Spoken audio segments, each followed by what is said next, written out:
کمال حسن نے جیپ کا پچھلا دروازہ بند کر دیا اور تینوں مجاہد جیپ کی اگلی نشستوں پر آ کر بیٹھ گئے۔ ڈرائیونگ سیٹ پر بیٹھتے ہی کمال حسن نے انجن سٹارٹ کر کے جیپ تیزی سے آگے بڑھا دی۔ جیپ درختوں کے درمیان اگی ہوئی جنگلی جھاڑیوں کو روندتی تیزی سے جا رہی تھی۔ شیر خان کو یقین نہیں تھا کہ ان کا مشن اتنی جلدی اور کامیابی سے مکمل ہو جائے گا۔ جاں باز کمال حسن نے جیپ کی بتیاں بجھائی ہوئی تھیں اور وہ رات کے اندھیرے میں آنکھیں کھول کر آگے کو جھک کر دیکھتے ہوئے گاڑی چلا رہا تھا۔ اسے ان راستوں سے واقفیت بھی تھی، وہ اسی علاقے کا رہنے والا تھا۔ جنگل جیسا کہ ہم پہلے بیان کر چکے ہیں زیادہ وسیع نہیں تھا۔ 10-15 منٹ میں ہی وہ جنگل کے دوسرے کنارے سے باہر نکل آئے۔ ان کا رخ جنوب کی طرف تھا۔ وہ ایک کچی سڑک پر آ گئے تھے۔ یہاں تاروں کی دھیمی روشنی میں راستہ دھندلا دھندلا سا دکھائی دے رہا تھا۔ کمال حسن نے جیپ کو کافی سپیڈ پر چھوڑ رکھا تھا۔ وہ اس علاقے سے زیادہ دور نکل جانا چاہتا تھا۔ اسے معلوم تھا کہ 6-7 میل کے بعد منجریہ نام کا بڑا قصبہ آئے گا جہاں پولیس کی چوکی بھی ہے۔ یہ کچی سڑک منجریہ قصبے کے درمیان سے ہو کر جاتی تھی۔ جب دور سے منجریہ قصبے کی 2-4 ٹمٹماتی روشنیاں نظر آئیں تو کمال حسن نے جیپ کو سڑک پر سے اتار کر کھیتوں میں ڈال دیا۔ جیپ منجریہ قصبے کو بائیں جانب کافی فاصلے پر چھوڑ کر آگے نکل گئی۔ یہ سطح مرتفع دکن کا علاقہ تھا جہاں زمین سنگلاخ تھی اور اونچی نیچی تھی۔ کہیں جنگل کا چھوٹا سا ٹکڑا آ جاتا، اس کے بعد سنگلاخ نیم پہاڑی زمین شروع ہو جاتی۔ یہاں آ کر جیپ کی بتیاں روشن کر دی گئی تھیں۔ رتنا گری بلکہ شلاپور سے عثمان آباد ورنگل تک سڑک بھی جاتی تھی، لیکن کمال حسن سڑک سے ہٹ کر جا رہا تھا۔ جہاں راستہ دشوار گزار ہو جاتا تو وہ جیپ کو سڑک پر لے آتا۔ 10-15 فٹ چوڑی ویران سی سڑک تھی، کہیں پکی تھی کہیں شکستہ تھی۔ ایک جگہ جنگل میں چھوٹی سی ندی آ گئی۔ انہوں نے وہاں اتر کر منہ ہاتھ دھوئے، پانی پیا۔ زیب النساء نے بھی پانی پی کر منہ دھویا اور جیپ کے قریب ہی بیٹھ گئی۔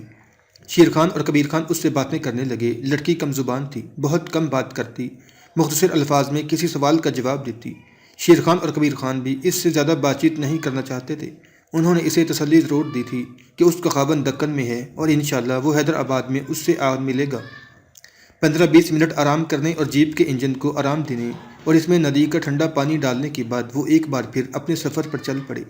جب سورج نکلا تو کمال حسن نے دور سے ایک گاؤں کو دیکھ کر جیپ ایک جگہ کھڑی کر دی اور جیپ سے اتر کر بولا، یہاں کچھ کھا پی لیں مگر ہم زیادہ دیر نہیں رکیں گے۔ شیر خان نے پوچھا، ہم عثمان آباد سے کتنی دور ہوں گے؟ کمال حسن بولا، آج کا سارا دن سفر میں گزر جائے گا۔ انشاءاللہ ہم رات کے 8-9 بجے تک عثمان آباد پہنچ جائیں گے۔ کیا اس وقت تک تمہارا دوست ہمیں مل جائے گا؟ شیر خان نے پوچھا۔ کمال حسن کہنے لگا، وہ گھر پر ہی ہوگا، اسے کہاں جانا ہے؟ رات ہم اس کے مکان پر گزاریں گے اور حالات کا جائزہ لینے کے بعد اگلے روز حیدرآباد کے لیے روانہ ہو جائیں گے۔ شیر خان نے کہا، حیدرآباد میں ہماری یہاں کی تنظیم کا خفیہ ہیڈ کوارٹر جہاں پر ہے وہ جگہ مجھے معلوم ہے، ہم سیدھے وہاں جائیں گے۔ سنگلاخ علاقہ تھا، چشمہ ابھی تک کوئی راستے میں نہیں آیا تھا۔ ایک برساتی نالے کو بھی انہوں نے عبور کیا تھا جس کی دونوں دیواریں کافی اونچی تھیں اور پانی گہرائی میں بہہ رہا تھا۔ وہ اپنے ساتھ رکھی ہوئی بوتلوں کا ہی پانی استعمال کر رہے تھے۔ کہیں ناریل کے درخت آ جاتے تو وہ 2-4 ناریل گرا کر ان کا پانی پی لیتے۔ خشک راشن ان کے پاس موجود تھا۔ اس میں کوئی شک نہیں تھا کہ اگر کمال حسن ان کے ساتھ نہ ہوتا تو شیر خان ان ویران علاقوں میں بھٹک جاتا اور خدا جانے کہاں کا کہاں نکل جاتا۔ دونوں سٹین گنیں جیپ کے سیٹ کے اندر بند تھیں۔ ایک پستول شیر خان اور کبیر خان نے اپنے پاس چھپا کر رکھا ہوا تھا۔ کمال حسن اس علاقے سے لے جا رہا تھا جہاں دکن کے وسطی علاقوں کے جنگل نہیں تھے۔ ان جنگلوں میں شیر، ہاتھی، چیتے کثرت سے پائے جاتے تھے۔ وہ اس جنگلی علاقے سے ہٹ کر دیہاتی آبادیوں سے دور رہ کر سفر طے کر رہا تھا۔ کمال حسن نے کہا تھا کہ سنگلاخ اور آبادی کے قریب والے علاقوں میں شیر چیتے آنے سے گریز کرتے ہیں۔ کہیں کہیں 1-2 چیتے ضرور دکھائی دیے تھے۔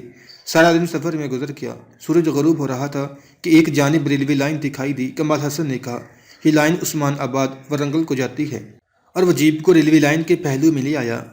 بڑی سڑک وہاں سے 2-4 فرلانگ بائیں جانب بھی۔ وہ اس سڑک پر نہیں جانا چاہتا تھا، وہاں خطرہ تھا۔ شیر خان نے کہا، اس کا مطلب ہے کہ ہم عثمان آباد کے قریب پہنچ گئے ہیں۔ کبیر خان بولا، ابھی عثمان آباد کافی دور ہے۔ کمال حسن نے کہا، 2-2.5 گھنٹے کا سفر رہ گیا ہے۔ ریلوے لائن کے ساتھ ساتھ جاتی سڑک کچی تھی۔ سورج غروب ہو گیا، شام کا سرمئی دھندلکا پھیلنے لگا۔ دائیں جانب کچھ دوری پر ایک اسٹیشن کی روشنیاں گزر گئیں۔ اس کے بعد پھر ویران علاقہ شروع ہو گیا۔ رات ہو گئی۔ ان مجاہدوں کا سفر جاری رہا۔ رات کے 8:30 بج رہے تھے کہ دور سے بہت ساری روشنیاں ٹمٹماتی نظر آنے لگیں۔ یہ روشنیاں دائیں بائیں دور دور تک پھیلی ہوئی تھیں۔ کبیر خان نے شیر خان سے کہا، شیر بھائی تیار ہو جاؤ، ہم منزل پر پہنچ گئے ہیں۔ یہ عثمان آباد کی روشنیاں ہیں۔ شیر خان کہنے لگا، اپنے مجاہد کا مکان یہاں کس طرف ہے؟ کمال حسن نے کہا، مکان شہر سے باہر ہے، محفوظ جگہ ہے۔ کمال حسن جیپ کو شہر سے باہر لے جا رہا تھا۔ آبادیاں ان کی بائیں جانب سے گزر رہی تھیں۔ ایک جگہ کسی کالونی کی روشنیاں آ گئیں۔ کمال حسن نے جیپ ان روشنیوں سے دور ہی ایک جگہ اندھیرے میں کھڑی کر دی اور شیرخان سے کہا، یہاں سے ہم پیدل جائیں گے۔ کمال حسن کے مجاہد دوست کا مکان اسی کالونی کے کونے پر تھا۔ جیپ سے نکل کر تینوں مجاہد زیب النساء کو ساتھ لے کر اندھیرے میں ایک طرف کو چل پڑے۔ کالونی کے کونے والے مکان کے صحن میں بتی روشن تھی، باہر اندھیرا تھا۔ کمال حسن شیرخان، کبیر اور زیب النساء کو اندھیرے میں ایک طرف روک کر خود مکان کے دروازے پر گیا اور گھنٹی بجائی۔ تھوڑی دیر کے بعد اندر سے ایک آدمی دروازہ کھول کر باہر آیا۔ کمال حسن اس کی طرف بڑھا۔ دونوں ایک دوسرے سے لپٹ گئے۔ یہ کمال حسن کا دوست اور ان کی تنظیم کا مجاہد اصغر علی تھا۔ دونوں مکان کے صحن میں آ کر باتیں کرنے لگے۔ کمال حسن نے اسے صورتحال بتائی تو اصغر علی نے کہا، انہیں اندر لے آؤ۔ اصغر علی نے کونے والا کمرہ کھول دیا اور بتی جلا دی۔ شیرخان، کبیر اور زیب النساء کمرے میں آئے تو کمال حسن نے اصغر علی سے ان کا تعارف کروایا۔ اصغر علی نے کہا، یہاں آپ بے فکر ہو کر بیٹھے، میں کھانے کا انتظام کرتا ہوں۔ اصغر علی چلا گیا تو کمال حسن نے شیرخان سے کہا، اتفاق سے اس کے بیوی بچے اورنگ آباد گئے ہوئے ہیں، یہ گھر میں اکیلا ہی ہے۔ اصغر علی ایک قریبی ریسٹوران سے کھانا لے کر آ گیا۔ اس دوران شیرخان اور کمال حسن جیپ میں سے اسلحہ وغیرہ نکال کر لے آئے تھے اور اسے کمرے کے کونے میں بچھی ہوئی چارپائی کے نیچے چھپا دیا تھا۔ کمال حسن نے اصغر علی کو اسلحے کے بارے میں بتایا تو اس نے کہا، یہاں کب تک قیام کا ارادہ ہے؟ کمال حسن بولا، ہماری منزل حیدر آباد ہے، زیادہ سے زیادہ کل کا دن ہی رہیں گے، کل کا اندھیرا ہوتے ہی یہاں سے چل پڑیں گے۔ کمال حسن بولا، پھر اسلحہ وغیرہ چارپائی کے نیچے ہی رہنے دو، یہاں کوئی نہیں آئے گا۔ کھانا کھانے کے بعد شیرخان، کبیر خان اور کمال حسن برآمدے والے کمرے میں آ گئے۔ پہلے والے کمرے میں زیب النساء چارپائی پر لیٹ گئی اور اپنے خاوند سے ملاقات کی دعائیں مانگنے لگی۔ وہ رات اور اگلا دن انہوں نے اصغر علی کے مکان میں گزارا۔ سورج غروب ہونے کے بعد جب رات کا اندھیرا چھا گیا تو کمال حسن نے اصغر علی کو خدا حافظ کہا اور شیرخان، کبیر اور زیب النساء کے ساتھ جیپ میں سوار ہو کر اگلی منزل حیدر آباد کی طرف روانہ ہو گیا۔ اس کے مجاہد اصغر علی کو بھی علم نہیں تھا کہ رات کے وقت جب کمال حسن اپنے ساتھیوں کو لے کر روانہ ہوا تھا تو ایک مخبر نے انہیں دیکھ لیا تھا۔ اس نے عثمان آباد پولیس ہیڈ کوارٹر میں جا کر اطلاع کر دی کہ اصغر علی نام کے آدمی کے مکان سے 3 افراد ایک جیپ میں بیٹھ کر جنوب مشرق کی سمت روانہ ہوئے ہیں اور ان میں ایک عورت بھی ہے۔ مدارسی ہندو ایس ایس پی جے ناتھن کو جب یہ رپورٹ ملی تو اس کو شبہ گزرا کہ ضرور یہ وہی عورت ہے جس کے بارے میں اسے رپورٹ مل چکی تھی کہ وہ ایک کشمیری مجاہد کی بیوی ہے۔ کشمیری مجاہد جیل سے فرار ہو چکا ہے اور اس کی بیوی بھی رتنا گری کے قلعے سے فرار ہونے میں کامیاب ہو گئی ہے۔ ایس ایس پی جے ناتھن نے اسی وقت ایک پولیس پارٹی ترتیب دی اور مفرور مجاہد کی مفرور بیوی کی گرفتاری کے لیے تیزی سے نکل کھڑا ہوا۔ مخبر نے پولیس کو بتا دیا تھا کہ یہ لوگ کس طرف کو گئے ہیں۔ اپنے مجاہدوں کو کوئی علم نہیں تھا کہ ان کے پیچھے پولیس لگی ہوئی ہے، لیکن پولیس پارٹی ابھی بہت پیچھے تھی۔ کمال حسن کی جگہ اب کبیر خان جیپ چلا رہا تھا۔ شیرخان اور کمال حسن اگلی نشستوں پر ہی بیٹھے تھے۔ زیب النساء بند جیپ کے اندر تھی۔ جیپ رات کے اندھیرے میں ایک ویران راستے پر چلی جا رہی تھی۔ راستہ ناہموار ہونے کی وجہ سے جیپ کی رفتار ہلکی ہو گئی تھی، جبکہ ان کے عقب میں پولیس پارٹی کی گاڑیاں پکی سڑک پر پوری رفتار سے آ رہی تھیں۔ دونوں گاڑیوں کے درمیان فاصلہ کم ہوتا جا رہا تھا۔ جب مجاہدوں کی جیپ جنگل کے وسط میں پہنچی تو انجن گرم ہو گیا اور دھواں دینے لگا۔ جیپ راستے سے اتار کر درختوں کے پیچھے کھڑی کر دی گئی۔ کبیر، شیرخان اور کمال حسن نیچے اتر آئے۔ شیرخان پانی کی بوتلیں لینے جیپ کے اندر گیا تو اس نے زیب النساء کو بتایا کہ گاڑی کا انجن گرم ہو گیا ہے، گھبرانے کی کوئی بات نہیں ہے۔ کمال حسن انجن میں پانی ڈالنے لگا۔ کبیر اور شیرخان جیپ کے عقب میں دروازے کے قریب ہی بیٹھ گئے اور باتیں کرنے لگے۔ انہوں نے جیپ کا پچھلا دروازہ کھول دیا تھا تاکہ زیب النساء کو بھی تازہ ہوا آتی رہے۔ کبیر خان اور شیرخان آہستہ آہستہ باتیں کر رہے تھے کہ اچانک شیرخان بات کرتے کرتے رک گیا اور پیچھے جنگل میں ایک طرف دیکھنے لگا۔ کبیر خان نے پوچھا، کیا بات ہے؟ شیرخان نے کہا، گاڑی کی آواز آ رہی ہے۔ کبیر خان کان لگا کر سننے کی کوشش کرنے لگا، پھر بولا، تم ٹھیک کہتے ہو، یہ گاڑی کی آواز ہے۔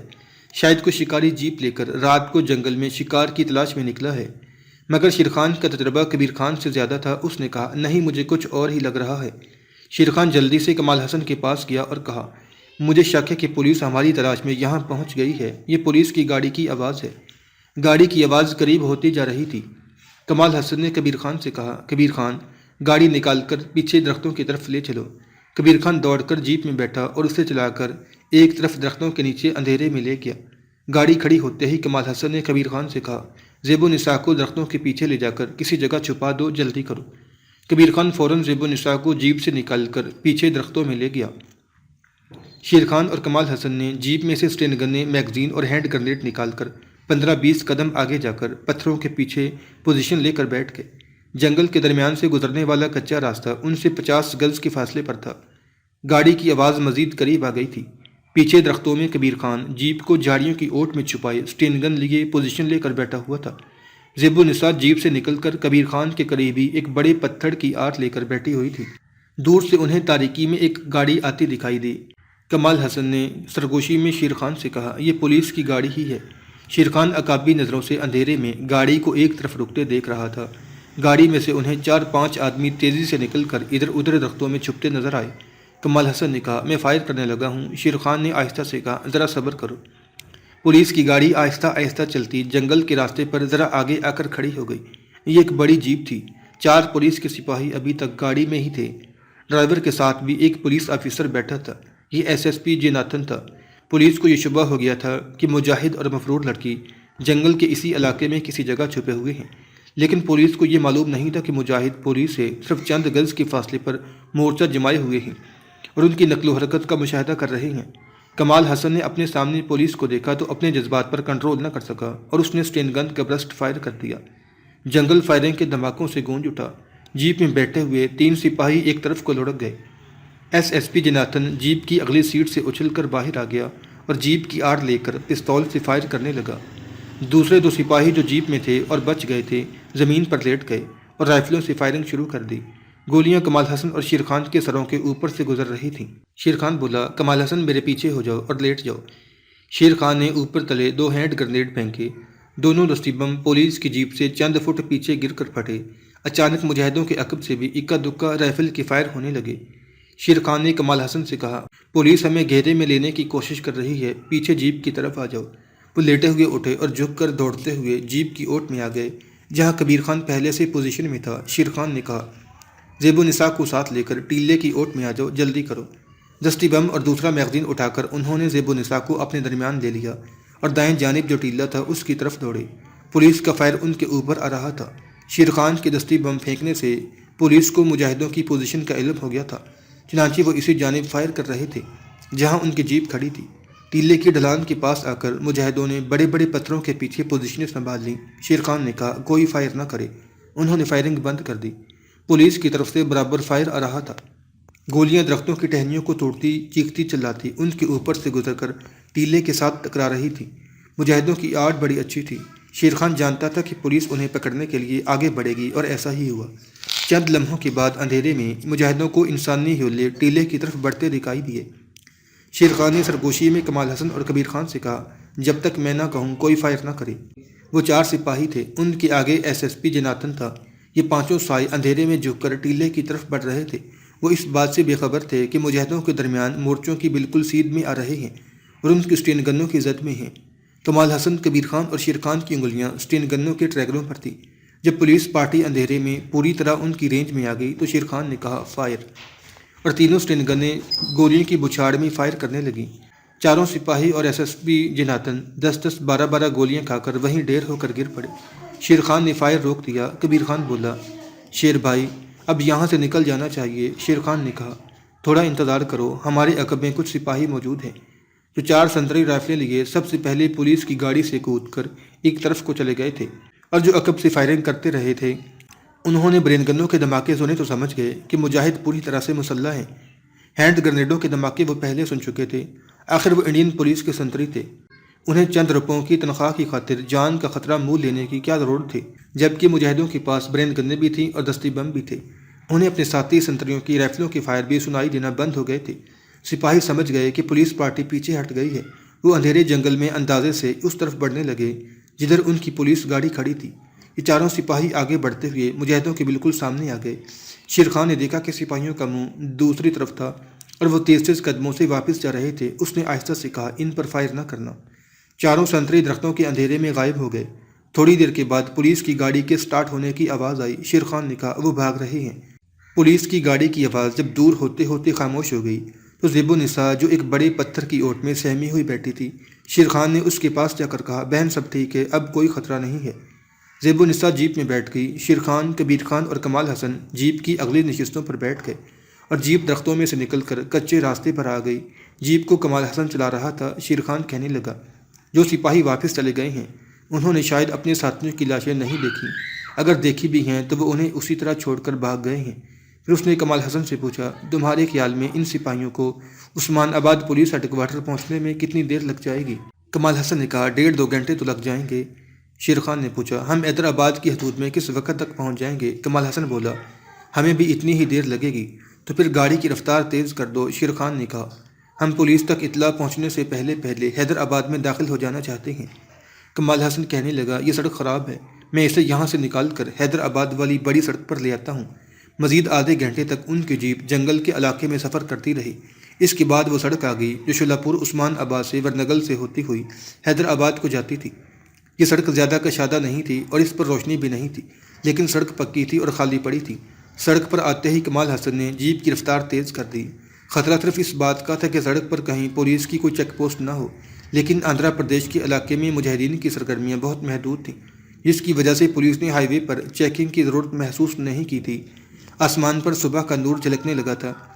جب دور سے ادھر ادھر بکھری ہوئی روشنیاں دکھائی دینے لگیں، کمال حسن نے کہا، یہ حیدرآباد کی روشنیاں ہیں۔ شیر خان نے ایک خاص علاقے کا نام کمال حسن کو بتایا اور کہا، اپنے مجاہدوں کا خفیہ ٹھکانہ اسی علاقے میں ہے، تم اس علاقے میں چلو، میں جگہ پہچان لوں گا۔ جو علاقہ شیر خان نے بتایا تھا کمال حسن جانتا تھا کہ وہ کہاں پر ہے، چنانچہ اس نے جیپ کو اس شہر کی طرف لے جانے کی بجائے اسے شہر کے جنوبی مضافات کی طرف ڈال دیا۔ صبح کی سفیدی نمودار ہو چکی تھی جب ان کی جیپ اس علاقے میں داخل ہو گئی جو شیر خان نے بتایا تھا۔ اس علاقے میں آتے ہی شیر خان نے بعض نشانیاں پہچان لیں اور کمال حسن سے کہا، یہاں سے دائیں جانب چلنا ہوگا، آگے آموں کا ایک باغ آئے گا، اس کی دوسری جانب کھلا میدان ہے، وہاں سے اپنے مجاہدوں کا خفیہ ٹھکانہ زیادہ دور نہیں ہے۔ کمال حسن شیر خان کی رہنمائی کے مطابق جیپ چلاتا رہا۔ ہم اس علاقے کا نام اور محل وقوع خفیہ رکھنا چاہتے ہیں۔ آپ سمجھ لیں کہ ہمارے مجاہد زیب النساء کو لے کر اپنے حیدرآبادی مجاہدوں کے خفیہ ٹھکانے پر پہنچ گئے۔ مجاہدوں کا لیڈر کمال الدین شیر خان سے گلے لگ کر ملا۔ اس کے بعد باری باری اس نے کمال حسن اور کبیر خان سے ہاتھ ملایا۔ شیر خان نے مختصر لفظوں میں کمال الدین کو اپنے کامیاب مشن کے بارے میں بتایا اور کہا، ہم اپنے مجاہد کی بیوی زیب النساء کو کافروں کی قید سے نکال کر لے آئے ہیں۔ کمال الدین کہنے لگا، قدرت نے ان دونوں کا ملاپ یہاں پر لکھ دیا تھا۔ تمہیں یہ سن کر خوشی ہوگی کہ زیب النساء کا خاوند ہماری دوسری کمینگاہ میں ہی ہے۔ جب یہ خبر زیب النساء کو سنائی گئی تو اس کے غمزدہ چہرے پر خوشی کی چمک آ گئی۔ اسی وقت خاص آدمی بھیج کر دوسری کمینگاہ سے اپنے دلی والے مجاہد اور زیب النساء کے خاوند کو، جس کا نام ہم ظاہر نہیں کریں گے، دوسری کمینگاہ سے بلا لیا گیا، اور دونوں میاں بیوی ایک دوسرے کو دیکھ کر خوشی سے کھل اٹھے اور خدا کا شکر ادا کرنے لگے۔ دوسرے ہی دن مہاراشٹر کا جانباز مسلمان مجاہد کمال حسن اور کبیر خان دونوں شیر خان سے گلے مل کر رتنا گری کی طرف روانہ ہو گئے۔ اپنی جیپ انہوں نے کچھ دنوں کے لیے وہیں چھوڑ دی تھی اور بذریعہ ٹرین گئے تھے۔ شیر خان کا وہ مشن کامیابی سے ختم ہو گیا تھا جس کو لے کر وہ اس مہم پر چلا تھا۔ 3 دن اپنے حیدرآبادی مجاہدوں کے یہاں گزارنے کے بعد وہ بھی واپس کشمیر کے محاذ کی طرف روانہ ہو گیا، جہاں اس سے بھی زیادہ اہم مشن اس کا انتظار کر رہا تھا۔ وہ میدان جہاد میں تھا اور اسے کشمیری مسلمانوں کو ان کا جائز حق خود ارادی دلانے تک قابض بھارتی فوج کے ظلم و ستم کے خلاف جنگ کرتے رہنا تھا، جہاد کرتے رہنا تھا۔